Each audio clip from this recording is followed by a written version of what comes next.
Aiwa silks, Kasaragod, Kanhangad, Mangalore.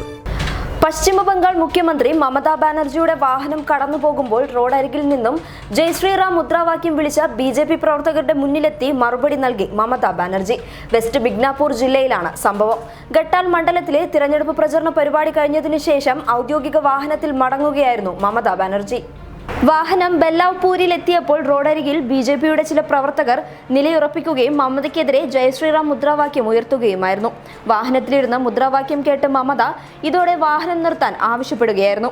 പിന്നാലെ മമതാ ബാനർജി വാഹനത്തിൽ നിന്നും ഇറങ്ങി പ്രതിഷേധക്കാർക്കടുത്തേക്ക് നടന്നു നീങ്ങി. എന്നാൽ അപ്രതീക്ഷിതമായ മുഖ്യമന്ത്രിയുടെ ഈ നടപടി കണ്ട് ബിജെപിക്കാർ അമ്പരന്നു. മുദ്രാവാക്യം വിളിയും നിർത്തി. ചിലർ തിരിഞ്ഞോടാനും ശ്രമിക്കുന്നുണ്ടായിരുന്നു. എന്നാൽ ഇവിടെ വരൂ എന്ന് മമതാ ബാനർജി അവരെ തടഞ്ഞു. നിങ്ങൾ എങ്ങോട്ടാണ് പോകുന്നത്? ഇവിടെ വരൂ. നിങ്ങളുടെ ഈ പ്രതിഷേധം കണ്ട് ഞാൻ ഭയന്നു പോകില്ല. ഒരു കാര്യം ഓർത്താൽ നന്ന്, തിരഞ്ഞെടുപ്പ് കഴിഞ്ഞാലും നിങ്ങൾ ഇവിടെ തന്നെയാണ് ജീവിക്കേണ്ടത് എന്നായിരുന്നു മമതയുടെ മറുപടി. ഇതിനുശേഷം കാറിനടുത്ത് നടന്ന അവർ യാത്ര തുടരുകയും ചെയ്തു. സംഭവത്തിന്റെ വീഡിയോ ദൃശ്യങ്ങളും സോഷ്യൽ മീഡിയയിൽ പ്രചരിക്കുന്നുണ്ട്. മമതയുടെ നടപടിയെ ഒരു കൂട്ടർ കൈയടിച്ച് സ്വീകരിക്കുമ്പോൾ പ്രതിഷേധിച്ച് മറ്റൊരു വിഭാഗവും രംഗത്തുണ്ട്.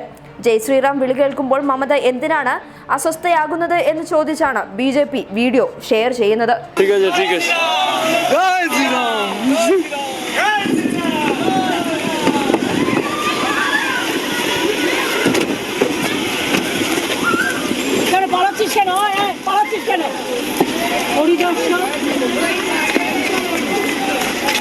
News desk public Kerala.